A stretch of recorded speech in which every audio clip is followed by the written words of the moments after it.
What's going on YouTube? Welcome to the video. Thanks for watching, guys. So just here trying to find some car parts. So I'm in the second week of this project. Haven't started anything yet, unfortunately. Been really procrastinating. Whatever you do, guys, try not to procrastinate. I'm really running on a lot of time, so trying to use this week to find a chassis. Now you see by the title of this video, first Miata K swap or SW20 MR2 swap in Arkansas. Anyone can call me out, I don't mind. If there is already one in Fayetteville, Arkansas, by all means I would like to see it. I like to learn some things, but if there's not one, claim the title. Until then, I don't know. So yeah, it'd be really rad to have the first Miata NA1 preferably, Mark 1 version, or 91 MR2 SW20. Those swaps, I'm more leaning towards the SW20 side, the MR2. In my opinion, it's a more of a bigger car. The engine sits a little bit more in the middle. Obviously, it's mid-engine. It's a beautiful car, and it's a little bigger. You know, I'm a very fat guy, so the Miata will be kind of small and on long drives for a while, because it's going to be a daily until obviously they save some more money to get a family car-ish. But I think I'd be a little bit uncomfortable after a while driving in the Miata. As far as the kits goes, I think this company called Miata, they have the kit, so you use the stock tranny with an adapter, and obviously you need to fabricate a cross member and maybe some mounts to fit in the bay. If I was going with that route, the K20 would be, if suffice for me as a track car. It's a light chassis. I think my new Miata professionals can call me out. I think the Miata, they're optional with LSD, so that's great. And I think the K20 would do justice in a small little chassis like that. Like I said, for track, not for drag, but obviously track use. So that's an option right there. The kit, I would say it's pricey. I don't want to judge the company. I don't know anything about the company, but those guys I'm sure they put a lot of R&D into that kit, so I won't give it away for cheap. So, but the kit it's in between. You know, you gotta be a Miata person to want to do the swap. You know what I mean? But that's that. I know. If I had to leave it stock, the B6 and the BP engines in those Miatas, yeah, they're a bit alright. I'm not a Miata specialist. If I had to boost if I had to mod it, I'd probably boost it, a Miata. I know the two last generations, they changed the engine. The third one was, I think, the MZR, that Duratec Ford engine. That was in the Mazda Speed 6 and 3 as well, same variant. For the last one, I think it's a Sky Active. So those are out of the picture. Those are probably expensive. I don't like to see the second generation because it looks more tamed, more feminine. The flip-up lights, the NA1, that's the Mark 1 is the hands down the best looking generation for me. Onto the MR2, SW20, the E153 transmission. If I had to do the swap, this company called Cannibal Hux Racing, sorry, they have a swap which you can use the stock E153 tranny.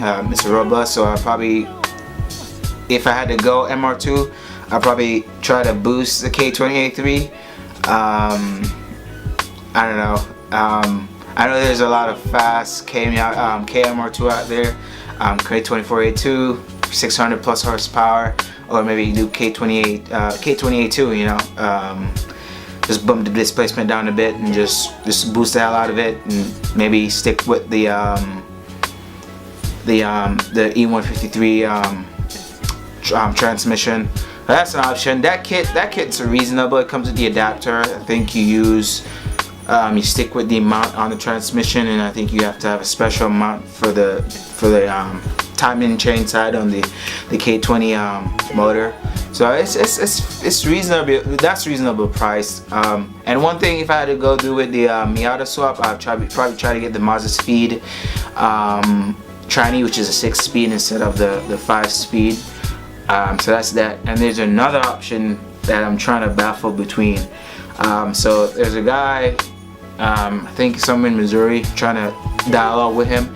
He's selling EBP EM1 Electron Blue Pearl. I always wanted a blue EM1 for a decent price, a low 4 figure. It's nothing crazy. It has a motor knock. If I had to go with that route, I probably will be boosting the V16, doing a rebuild. So the K swap will be on the hold for a bit. If I had friends out here, if I knew someone in Fayetteville, Arkansas who had a Miata, and I could, I guess, do the engine and still build it, and I would love to see it in their car, I'd probably do that. But if I had the money, I'd do both. But unfortunately, that's not the case. I would really love to see that K going something. But if all goes well, I'll probably pick up that EM1 because I'm more on that side. I would say I'm more on the side of the EM1, the MR2, and the Miata on the third on the list. So I'll probably pick up. It has everything. It's a clean shell. It's so hard. You Honda guys would probably know. It's so hard to find a clean SI nowadays. So like I said, it has a blown motor. Well, it's not blown. As it started to knock, they turn it off. So hopefully it is not much machining off of the crank needs to be done, or if the crank is totally bad, or whichever cylinder is knocking. So hopefully I may pick that up, or if not, I'll just stay with the K route and try to keep it in the budget as possible. I've been working a lot of hours, not trying to complain or anything, but I've been working 6 days a week just trying to keep up with it. So really tired. So I really want to get it done. I don't want to sacrifice. I'm really sacrificing my studies and my school for this. So I don't want this to go in vain. So if all goes not to plan, I'll probably be going with a EF8 CRX chassis.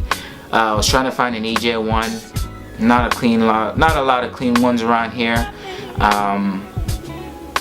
Was trying to stray between EK Coupe. I don't really want a hatch really other than the CRX. So I'll probably go EF8 CRX.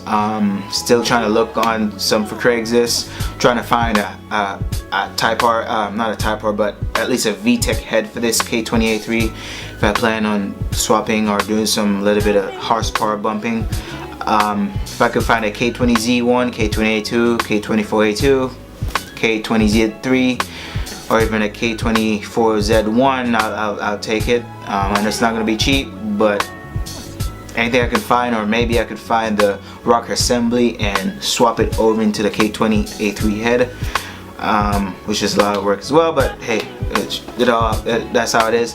So if you guys had the option, you know, if anyone watches this, what would you guys pick? Miata, SW20 MR2, or some Honda chassis? You know, let me know what you guys think. And again, if I'm not the first to probably do one of these swap, I know there are a bunch of Honda swaps out there, but here in Arkansas, here in Arkansas, if there's not already a Miata K swap or a SW20 swap, I'm really wanting to do the K swap MR2, but K20A3 weak sauce in a MR2 chassis. Miata chassis, yeah, I can dig that.